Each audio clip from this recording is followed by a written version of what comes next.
In this section, we are going to do something that we're going to do in more detail later on in the semester, but right now it's just sort of an introduction to these things. So let me go ahead and start with a definition.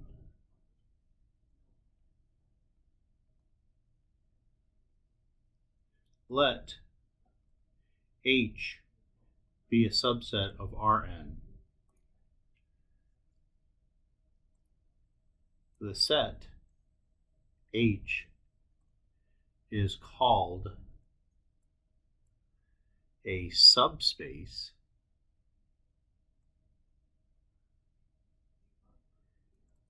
if it satisfies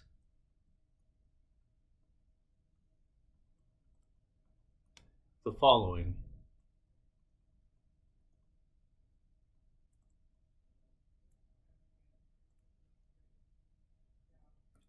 The zero vector is in H. For any vectors u and v in H, the sum u plus v is also in H. 3. For any scalar and any vector u in H, the product C times u is also in H. So what we have here is property 2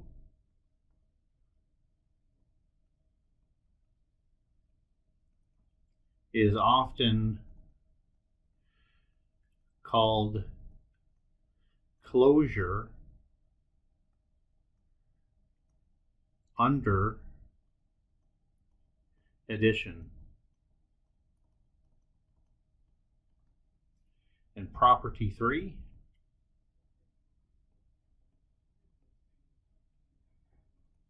is called closure under scalar multiplication.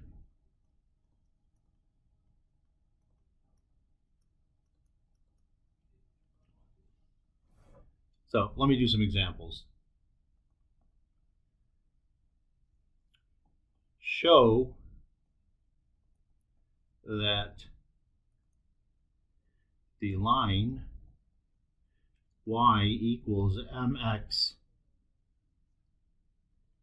is a subspace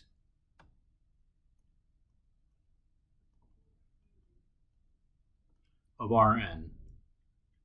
So for this, the first thing you ought to know is what these vectors look like. So if I take a vector on that particular line, let's call it x, y, I can rewrite it in the following format. X is fine, but y I can replace with mx. So that's what the points look like. So if we wanted, then my set H that I'm talking about is going to be the set of all those things, x, mx, such that x is a real number. Well, let's go ahead and see if I can prove properties 1, 2, and 3 for this thing. So let's take a look at property 1. The zero vector, let's see if it's in there. You can see because 0 is the same as 0 m times 0, so it has the zero vector inside of H. So we've satisfied property 1. Now let's satisfy property 2. So I'm going to let u equal, let's call it x1 mx1, and let v equal x2 mx2. And let's add them together and see what happens. So u plus v equals x1 mx1 plus x2 mx2. I'll go ahead and add them, or combine these matrices, these vectors, that is, x1 plus x2 mx1 plus mx2. Now, what I need to get to is something of this nature. As long as I have some kind of a number here, and then I have m times that same number in the second coordinate, that's all that's required to be in H. So what I'll do then is I'll go ahead and factor out the m.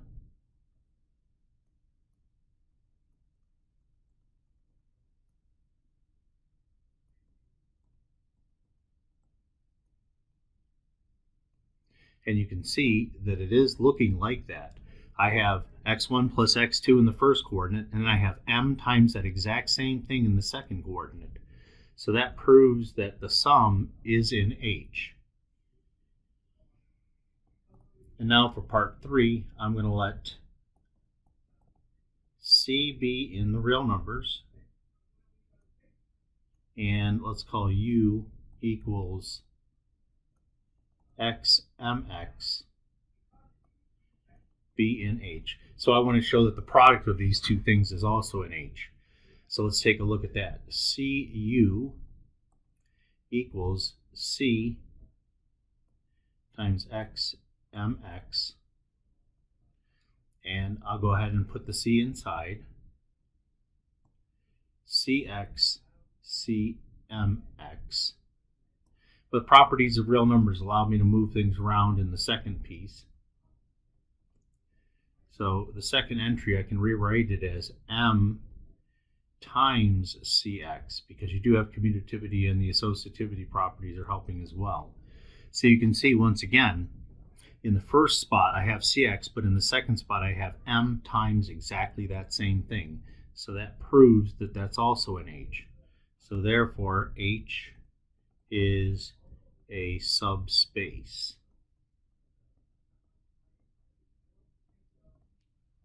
Let me come back for 1 second. I think I may have misspoke. This n right here should be a 2. We were working in R2. All right, I'll go ahead and move on now.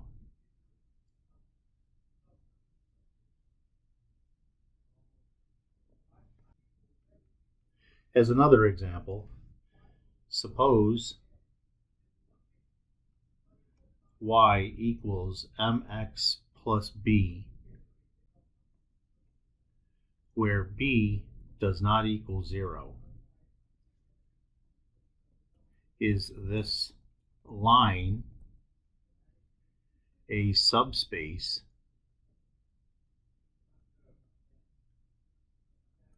of R2? Well, let's take a look.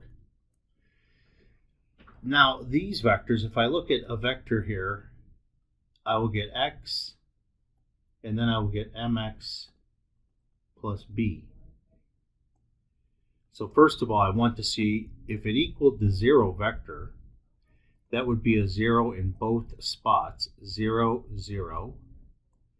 So if that were the case, then x would have to equal 0, but then mx plus b would be equal b, and that's not 0.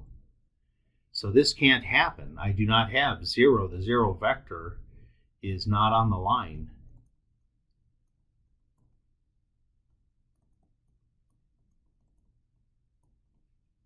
So the line is not a subspace of R squared. This leads me to a theorem.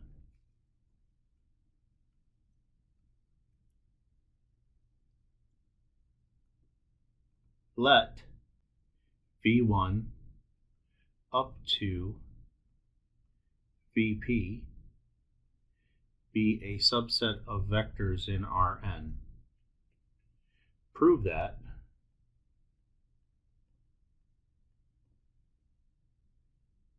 H, which equals the span of those vectors,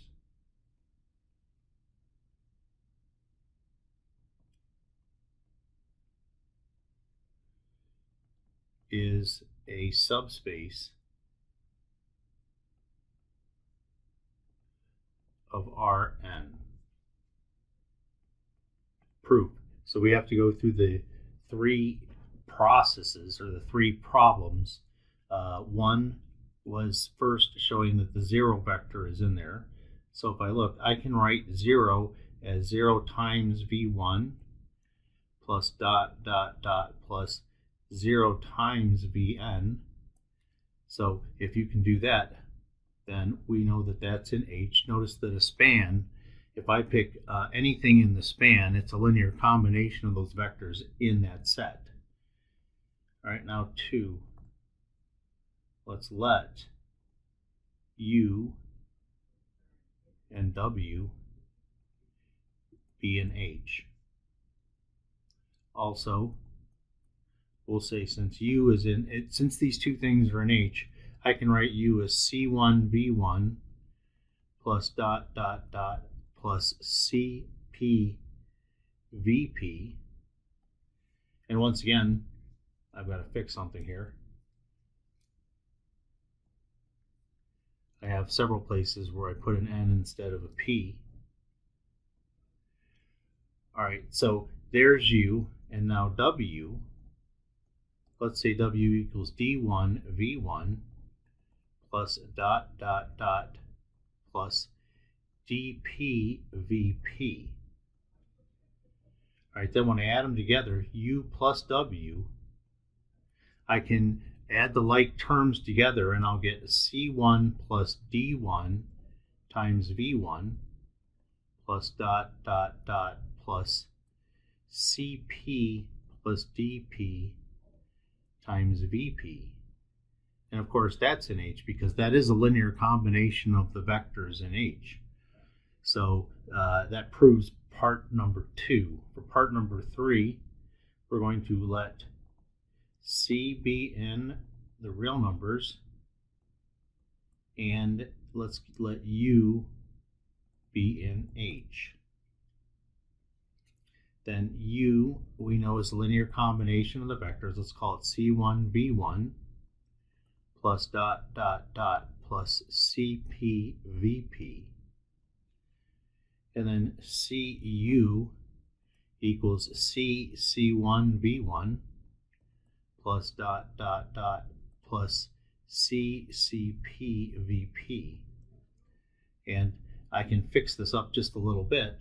Well, I don't need to really do anything. Let me put parentheses around these. And you can see this is a linear combination of the vectors V1 through VP, so therefore it is in H. So therefore H is a subspace of Rn.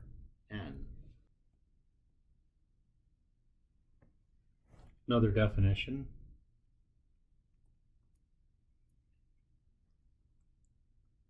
The column space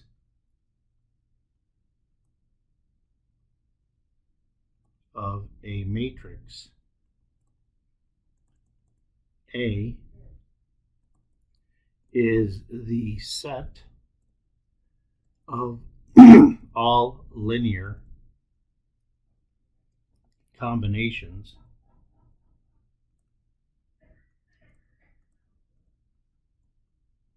of the columns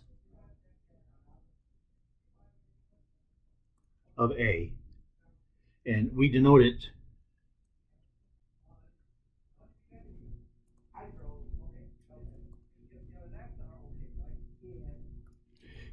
by COLA.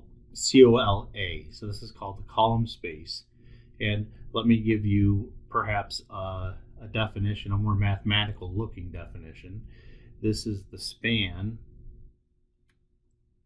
of A1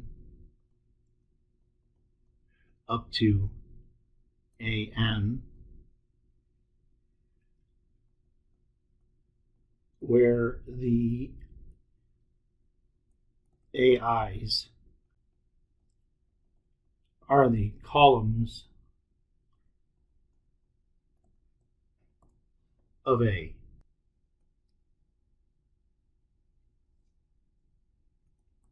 As an example,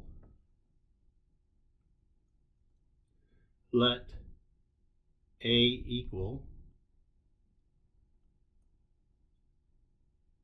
1, -2, 4, 3, 4, -7, 9, 7, 5, -8, 6, 5. So my question is U equal -4, 10, -7, -5 in COLA? So that's my question that I have for this one. For the solution, A augmented with U. So remember, to solve something like this tells us if the U vector is going to be a linear combination of the columns of A. So with that, let me go ahead and set that up.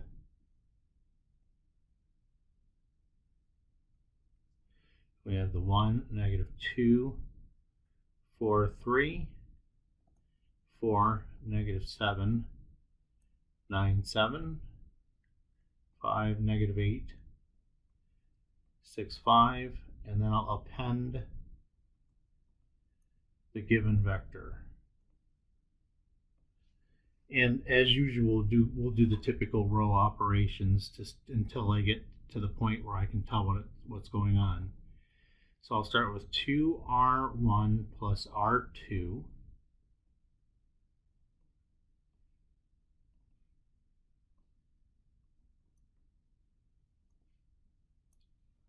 All right, let's see what we have here then. 8 minus 7 is 1. Then we have 10 minus 8 is 2. Then we have -8 plus 10 is 2. Next, I'm going to wipe out this 4, so I'll do -4R1 plus R3. And let's see what happens then. -4 times 4 is -16 plus 9 is -7. And then -20 plus 6 is -14.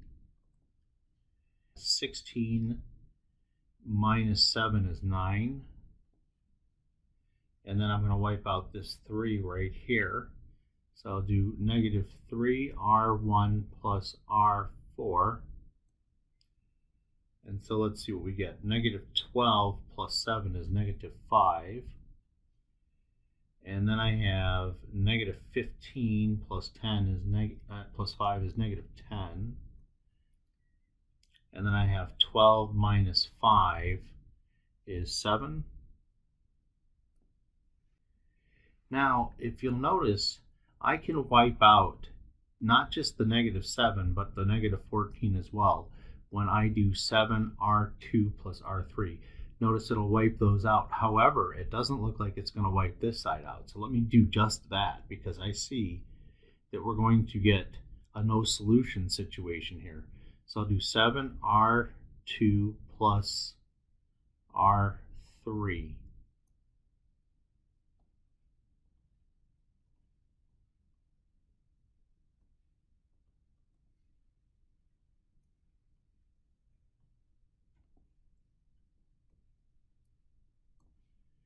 And let's see, 14 plus 9 is 23. So I don't need to go any further. I can stop. So what was my answer to this question? No.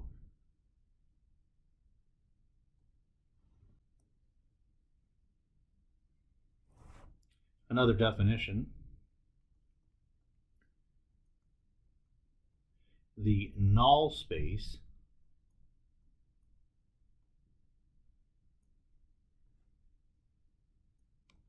of a matrix A is the set of all solutions to the equation AX equals 0. We denote it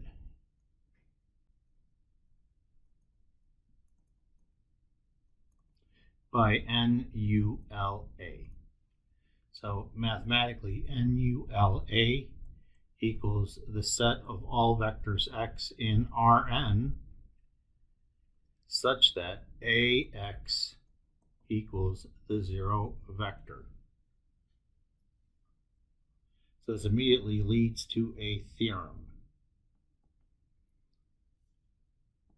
NULA is a subspace of Rn. Well, let's go ahead and look and see if it passes the three things. Let's start with 0. Well, I know that A times the 0 vector is the 0 vector. So this implies that the 0 vector is in null A. 2, if U and V are in null A, then what about their sum? Well, if I take A times U plus V, am I going to get the 0 vector? Well, that is AU plus AV using the distributive property. But that's the 0 vector because U is in the null space and V is also in null A, so that's 0 also. When you add two zeros, you still get 0, so it passes property number 2. Now moving on to 3.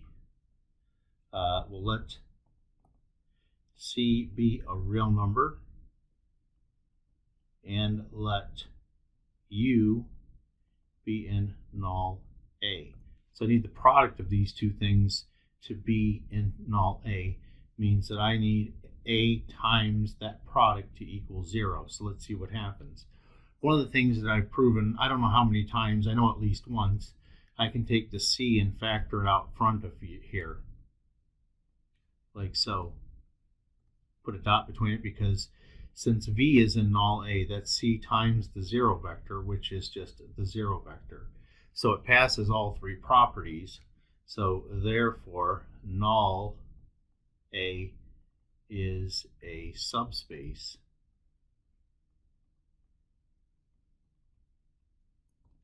of Rn.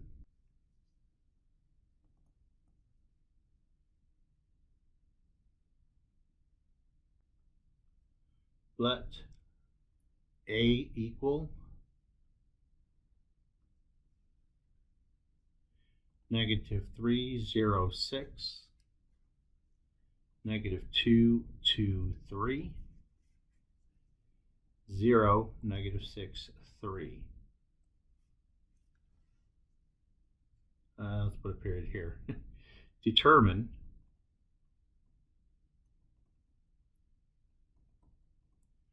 if P, which equals 1, 14, -9, and U, which equals -2, 3, 1, are in null A. So I'm going to determine if those two vectors are in null A. So all I really have to do is multiply them to the matrix and see what happens. So we'll start with A times the P vector.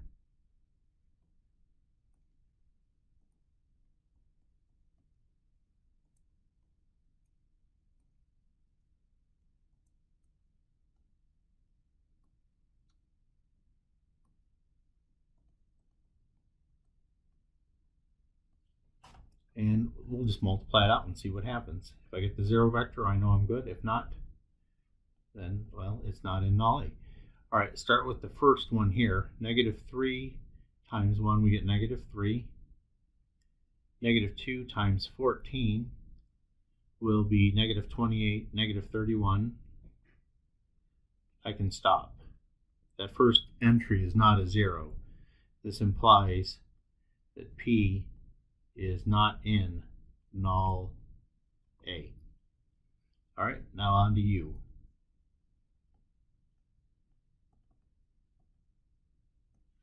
So for A, negative 3, 0, 6, negative 2, 2, 3, 0, negative 6, 3, and U was negative 2, 3, 1. But let's multiply it out and see what happens. All right, starting with the first row, negative 3 times negative 2 is 6. Negative 2 times 3 is negative 6. So I get 0 and 0 times 1. So I do get a 0 here. Then moving on to the second row, 0 times 2 doesn't do anything. 2 times 3 is 6, but then I subtract 6 and get a 0 here. And then finally, 6 times negative 2 is negative 12, plus 3 times 3, that's negative 12 plus 9 is negative 3, plus 3 is 0. So sure enough. So this implies that U is in null A. Note, if A is an M by N matrix, then COLA is a subset of Rm.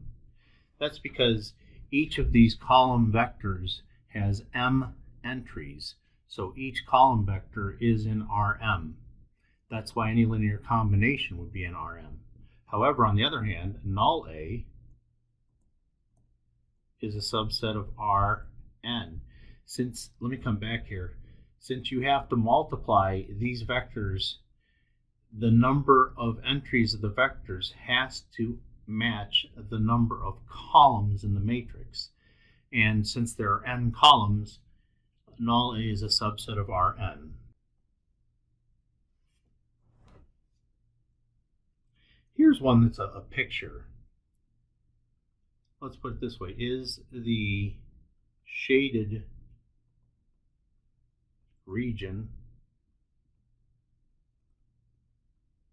a subspace of R2? And the region that I'm going to deal with is the upper half plane. So we'll say it's the upper half plane, including the x-axis. So with these kind of pictures, you usually try to figure out something that will break the rules, and so you usually will try to figure out reasons why it's not a subspace. After you've exhausted those, then maybe you go to try and prove it. But what I do know is this.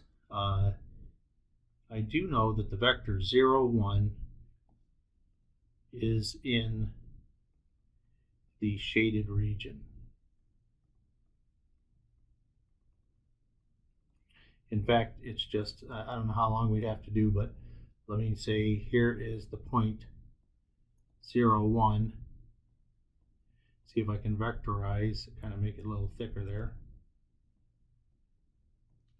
There, say, is my vector 0, 1. Okay, so 0, 1 is in the shaded region, but if I take negative 1 and multiply it to that vector, that's going to equal 0, negative 1, and that vector is not in the shaded region.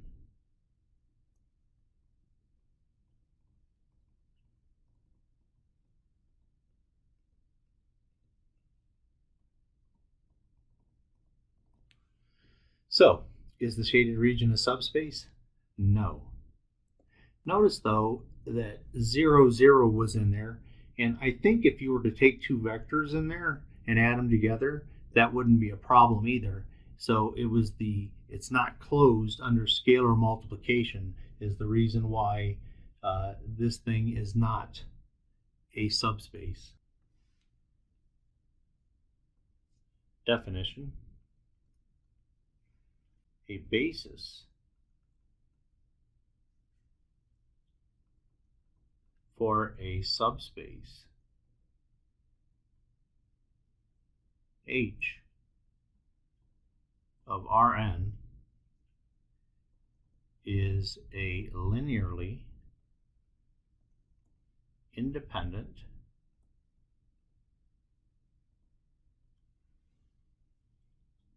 set in H that also spans H. As an example, in R2 we can use E1 equals 1, 0 and E2 equals 0, 1 as a basis. Well, then let's go ahead and see what we need to prove here. So we need to know that it's linearly independent. So start with 1, linear independence.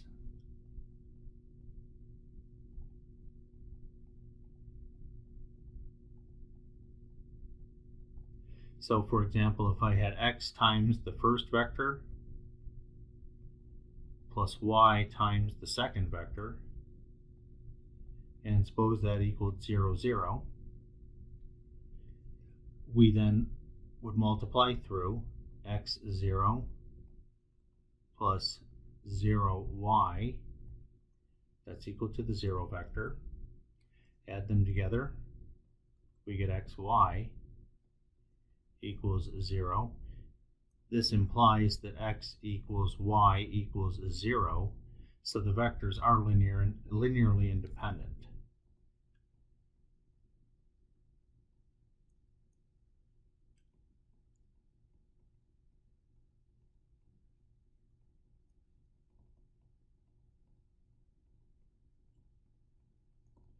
What about spanning? Do they actually span? Well, let's write that down.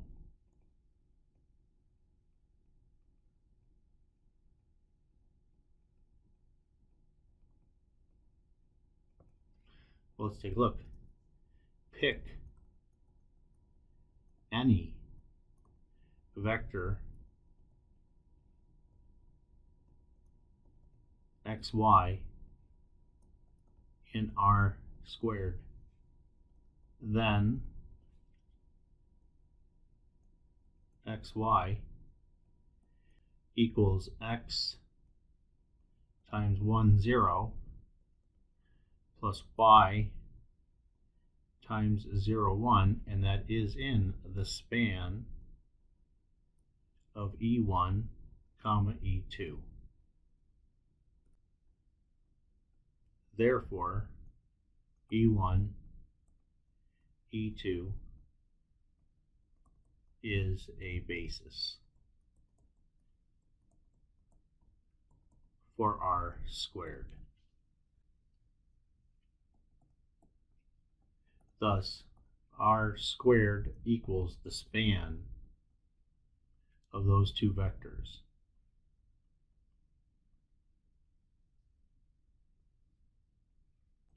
Recall, whenever I say a vector EI, that means you're going to have a vector that looks something like this. Zeros, dot, dot, dot, 0, but then you'll have a 1, but 0 is everywhere else. So I have a 1 in just one location. Let me see if I can make this 1 stand out enough. That 1 is in the ith entry. So E1 will have a 1 in the first entry, E2 will have a 1 in the second entry, etc., all the way until you get down to, I guess, En will have a 1 in the last entry. Use my last example as a template to prove that Rn equals the span of E1 up to En. And that's for the I guess the watcher to do that. The steps are practically identical. All you're going to do is make your vectors, well, make your vectors look like this. And that's really the only difference to doing this than the previous example. Definition: the set E1 up to En is called the standard basis for Rn.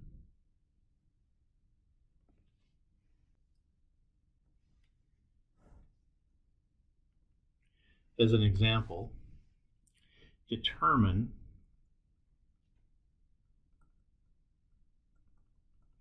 if the set, let's call it H,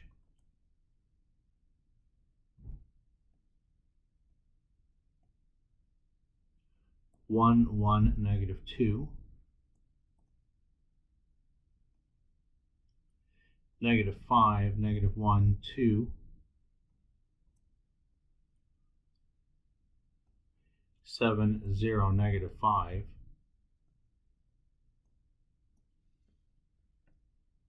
is a basis for R3. Well, let's see first linear independence. So let's take a look at the following equation. Suppose I have this 1, 1, -2 plus x2 times -5, -1, 2 plus x3 times 7, 0, -5. Suppose that equals the 0 vector. Remember, if this is linearly independent, then these three real numbers, x1, x2, and x3, will all equal 0. So you probably know what I'm going to do next. I'm going to make this into an augmented matrix. Well, I don't need to make an augmented matrix because the answer column is just 0. So normally you would do this kind of stuff, but I'm not going to bother with the other side because it is just going to be zeros, and no matter how many linear combinations or row operations I do, it's not going to change the column of zeros. So let's go ahead and run through these and see if we can tell then if we have a bona fide solution to that equation. So let's see what we get. I'm going to do -R1 plus R2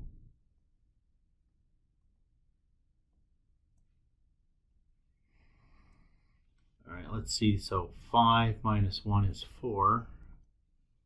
And then -7 plus 0 is -7. And then I'm going to take out this -2 down here. So 2R1 plus R3. -10 plus 2 is -8. And 14 minus 5 is 9. Now I'll go ahead and work this middle stuff here. So I can use the 4 to take out the 8. Unfortunately, I can't. This row 1 is not set up very well for me, so I'm going to multiply the first row by 4. So I'll do just 4R1.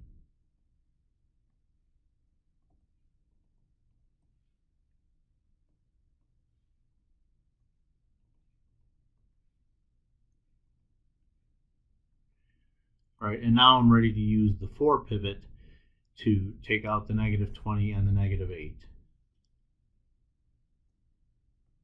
So I'll do 5r2 plus r1. Let's see, -35 plus 28 is -7. And then I'm going to also take out the -8 in the last row. So I'll do 2r2 plus r3. -14 plus 9 is -5. Alright, I can stop here. If you look, I have 3 pivots as such, so we know that we're going to have a unique solution.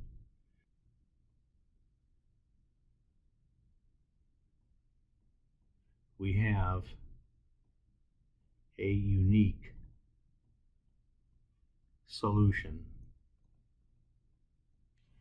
So this implies that x1, x2, x3, that's going to equal the 0 vector. So the vectors are linearly independent.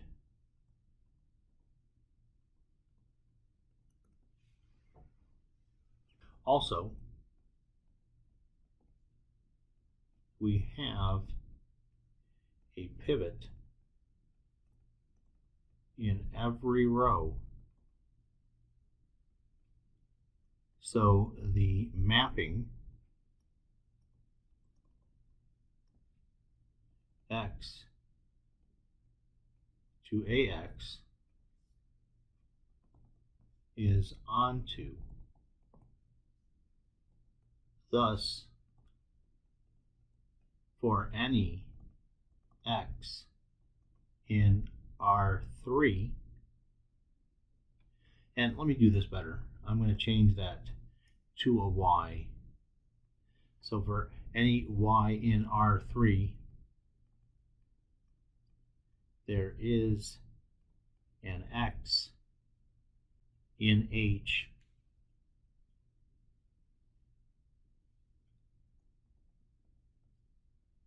for which y equals ax, or, well, ax equals y. Let me make sure that I called that thing H. Yes. So H spans R3. Therefore, H is a basis for R3.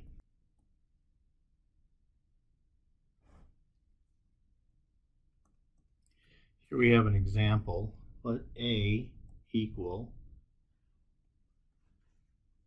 -3, 2, 3, 9, -6, -9, -2, 4, -2, -7, 8, 2. And when I put that little squiggle, I mean that using row operations, I arrive at the following echelon form of A.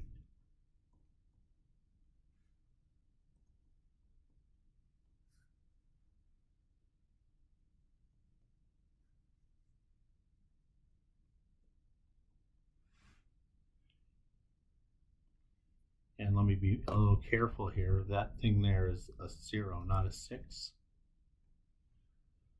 So starting with A, I was able to use row operations to get to U. U is an echelon form of A.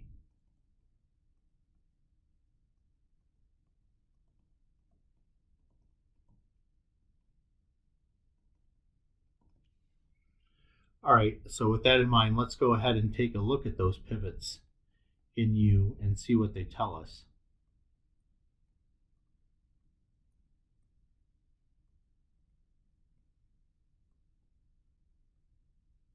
So I have a pivot here and I have a pivot here. there's only 2 pivots.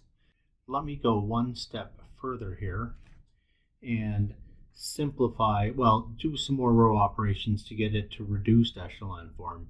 So what I'm going to do is multiply the first row by 2.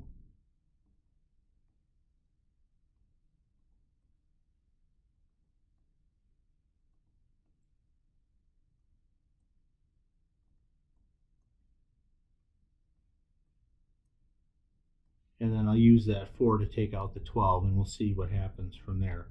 So I'll do negative 3r2 plus r1.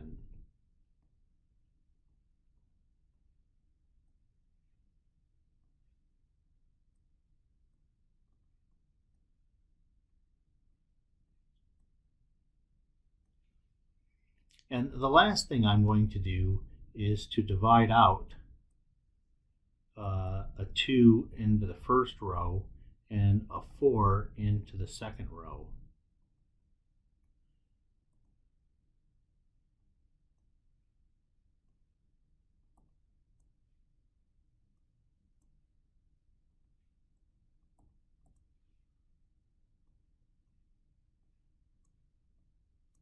Now look at this.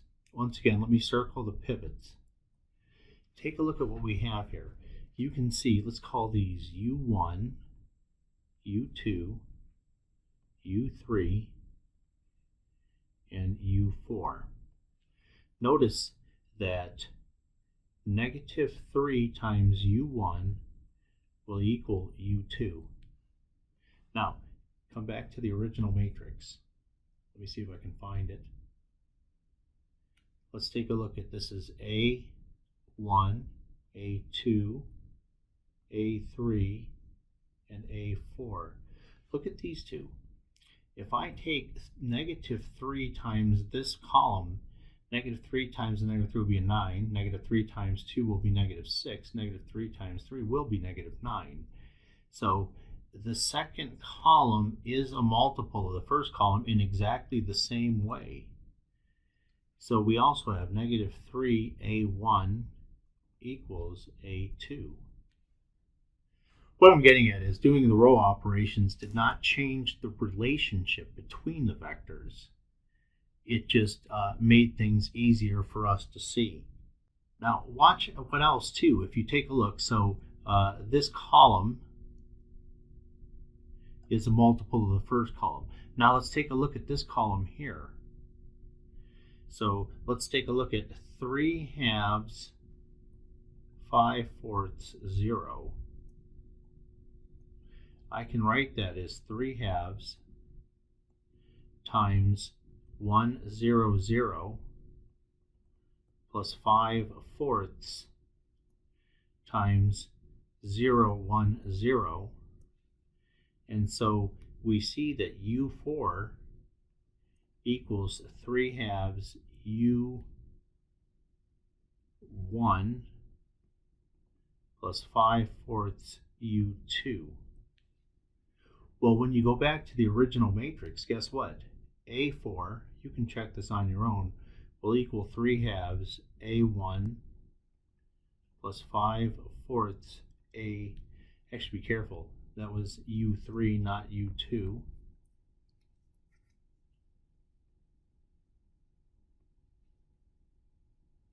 And so we see the following. The span of A1, A2, A3, A4 equals the span of, I just needed A1 and A3. Those are the only two vectors I needed because I was able to get A2 and A4 as linear combinations of those two vectors. This means that A1 and A3 is a basis for call A.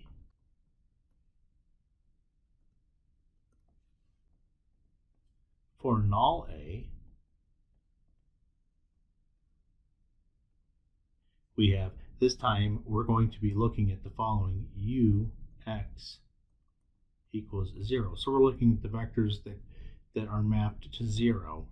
And let me go ahead and put my u back. Actually, I don't want my u. Well, I'll tell you what. Let's put the u in there.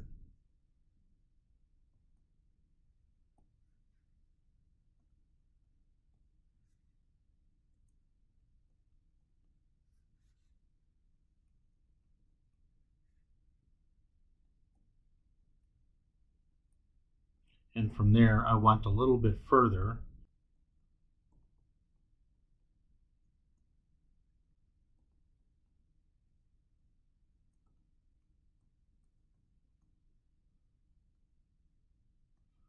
So I'm not going to use u directly. I'm going to use this. So when I set this,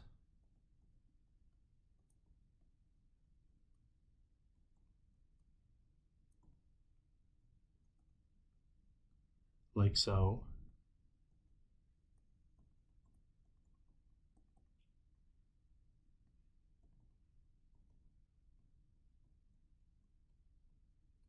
what do we have? We have, and from the first row, so from R1, what do we have? x1 minus 3x2 plus 3 halves x4 equals 0. And in R2, we have x3 plus 5 fourths x4 equals 0. So let me go ahead and solve for the two columns that had the pivots, columns 1 and column 3. So x1 will equal 3x2 minus 3 halves x4. And then x3 will equal negative 5 fourths x4. So when I'm looking at null A for this here, let's take a look at the vectors that comprise that. And I forgot to remember, null A means that the size of the vectors is going to match the number of columns of A. So let me go ahead and replace the things that I know. 3x2 minus 3 halves x4. Then x2 can be itself. x3 can be negative 5 fourths x4. And then x4 can be itself. And then one of the things that we have done several times is the following.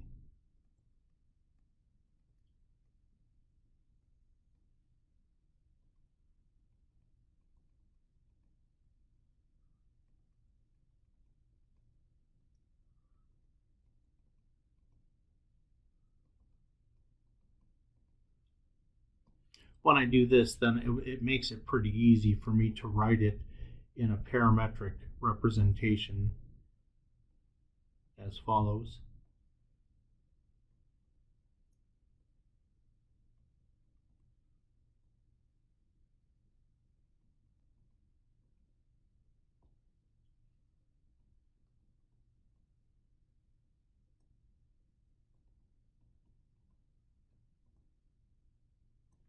Like so.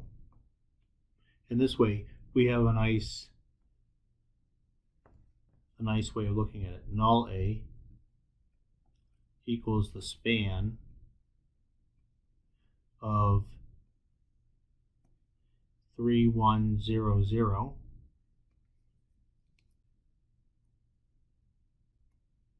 negative 3 halves, 0, negative 5 fourths, 1.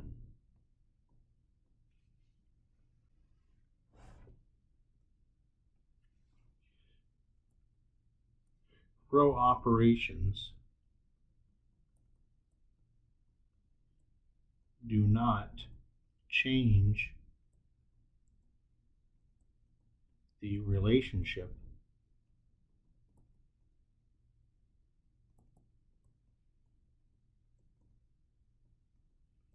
between columns in a matrix. So just to show you what I'm talking about, suppose we have some sort of relationship like this. B is equal to C1A1 plus dot dot dot plus CPAP. So suppose the columns of A are A1 through AP. Now let's take a look at what that means. That means that we could have B1, B2, up to B. You know what I think I'm going to do is let's make the matrix an M by N matrix. So we'll change these to N's like so. And that, of course, B1 will equal C1A11 plus C1A12 plus dot dot dot plus CNA1N. And then B2 will be C1A21 plus another mistake.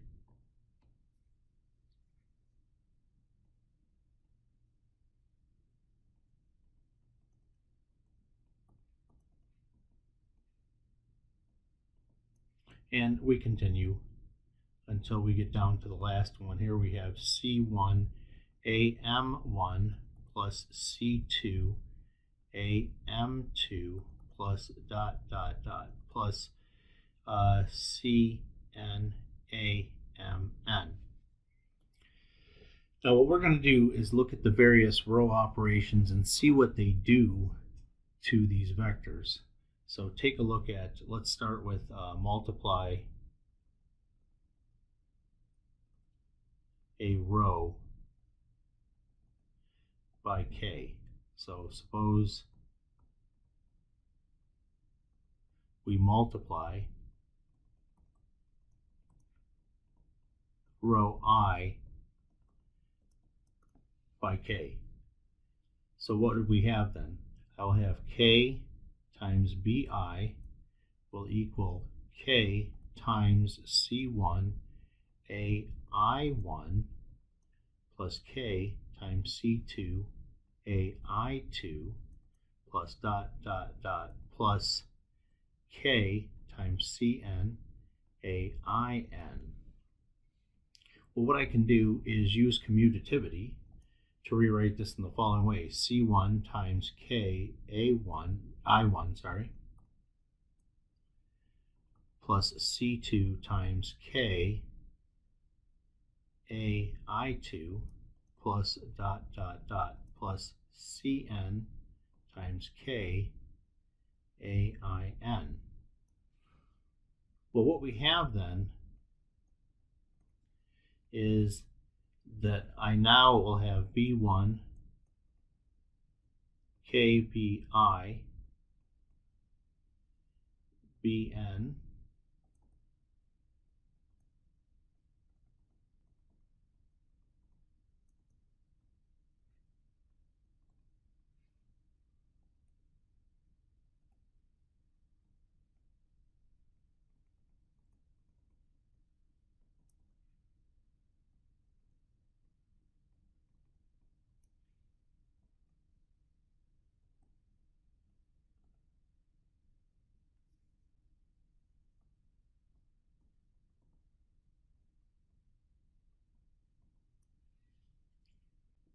So you'll notice that this vector right here has exactly the same coefficients as before.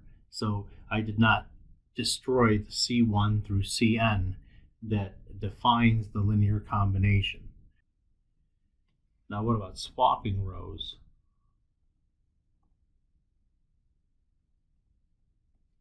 So here you might have a B, I, and then maybe you have a B sub j.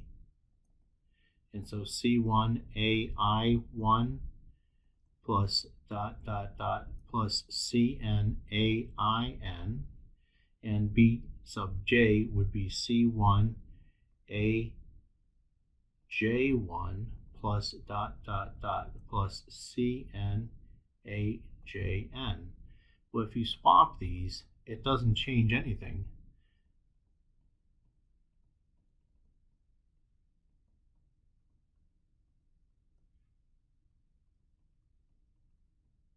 all you're doing is permuting two entries of the vector, but you're doing it to all the vectors at the same time, so it does not violate these equations.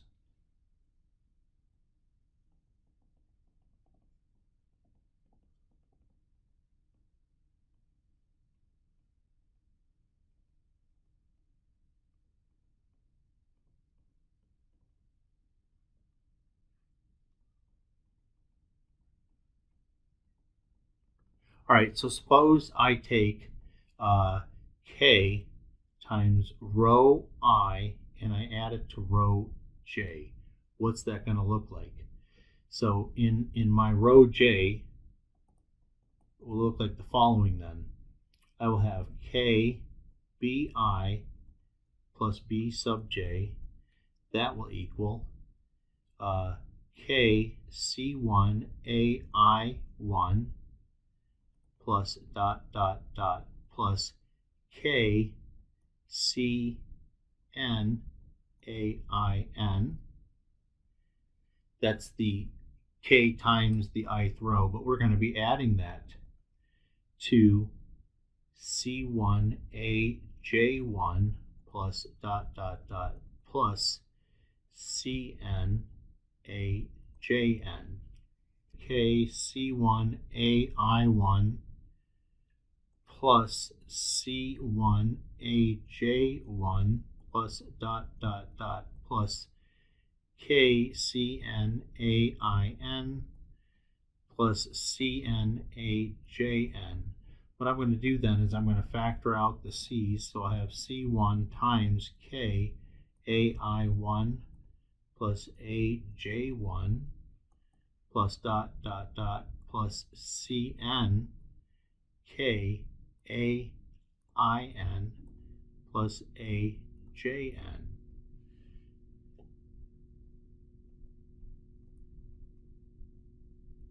So it's the same kind of a relationship, linear relationship that you had before. So doing row operations does not affect the relationship between the columns.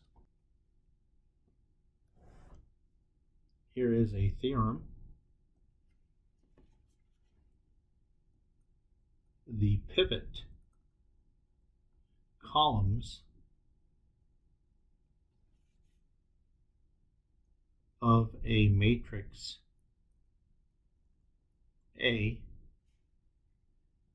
form a basis for COL A.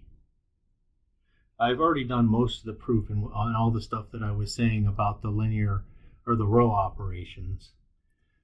So let's write the rest. Since pivots occur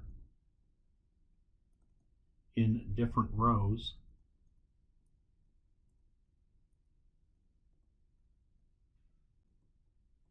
the pivot columns are linearly independent. You can see this, it's pretty simple. What you're going to have is you'll have a pivot. Now I don't know how many columns it's going to skip, but you'll have a pivot in the next row, and then how many columns it'll skip, but you'll have a pivot in the next row, like so. But underneath of these is all zeros.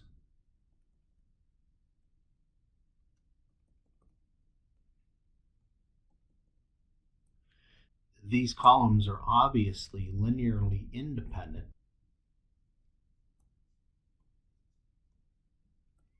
As a last example, determine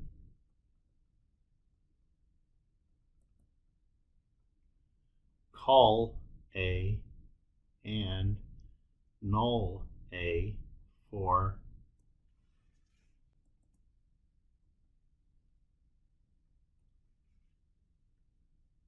-3, -2, -5, -2, -1, 2, 9, 6, 7, -2, 3, 6, 3, 7, 3, 3, 9547. And that is row equivalent to the following matrix: 3 0 0 0, -1 2 0 0, 7 4 0 0, 0 0 1 0, 6 3 1 0. So call A now that we have the theorem is very simple. All I got to do is locate the pivots and I'm done. That means that column 1, pivot, column 2, pivot, column 4, pivot.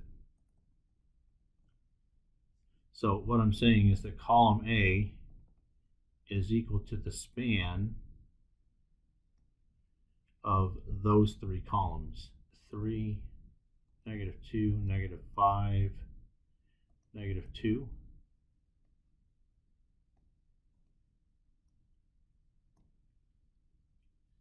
-1, 2, 9, 6. And last we have 3, 7, 3, 3. So as the column's easy. Null space is almost as easy. We can start with U.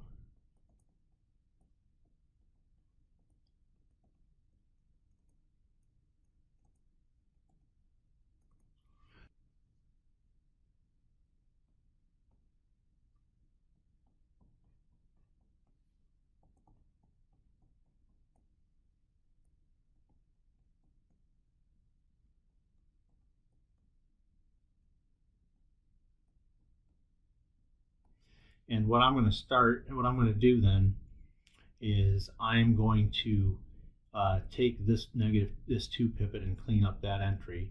So first thing I'm going to do to make this work is multiply the first row by 1.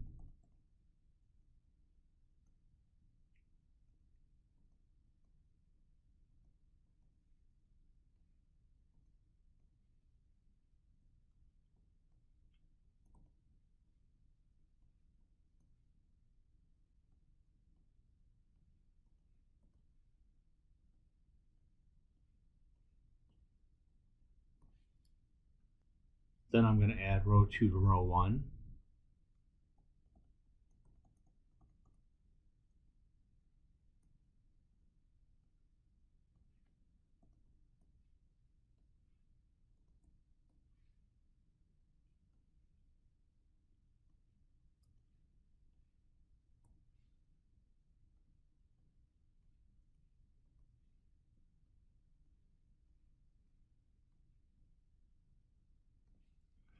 Next, so I've done what I can here. This 4 is not a pivot, so I don't want to take out the 18. Above this pivot here, I have all zeros, and this is not a pivot, so I don't have to worry about taking all these things out. So let's go ahead and let me keep these here.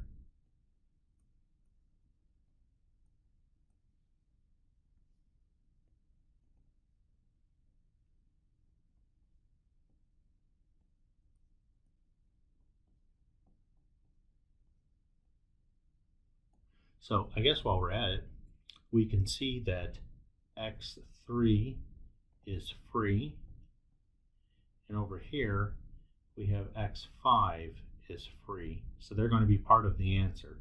Let's take a look at the first row. It tells me that 6x1 plus 18x2 plus 15. I said x2 when that's actually x3. Plus 15x4 equals 0. For the second row, we have 2x2 plus 4x3 plus 3x5 equals 0. And I made another mistake. This is a 5. And for the very third row, we have x4 plus x5 equals 0. Now let's go ahead and write our answers. So 6x1 equals negative 18x3 minus 15x5. And then 2x2 equals negative 4x3 minus 3x5. And then x4 equals negative x5.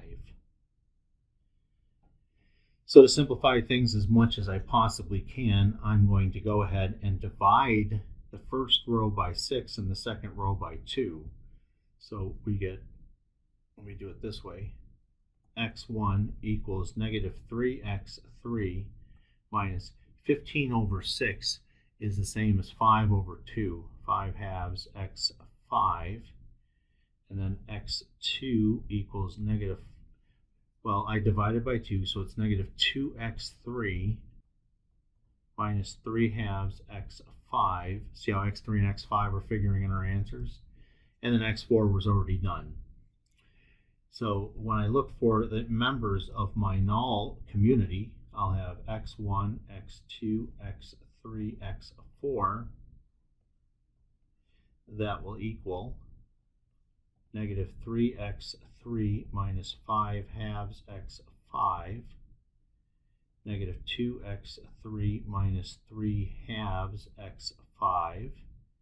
x3, of course, is just x3. x4 was negative x5. Oh, and I forgot an x5, x5. Of course, I'm going to break this up. You can check this if you need.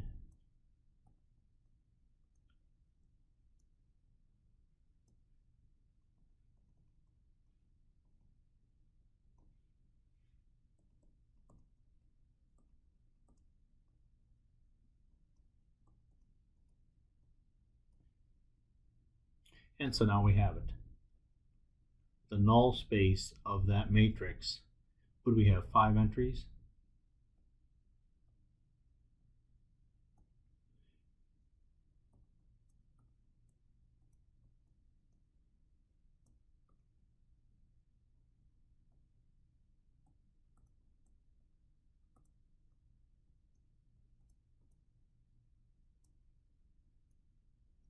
And the only thing I'm missing from here is it's not actually that set. The null space is equal to the span of that set.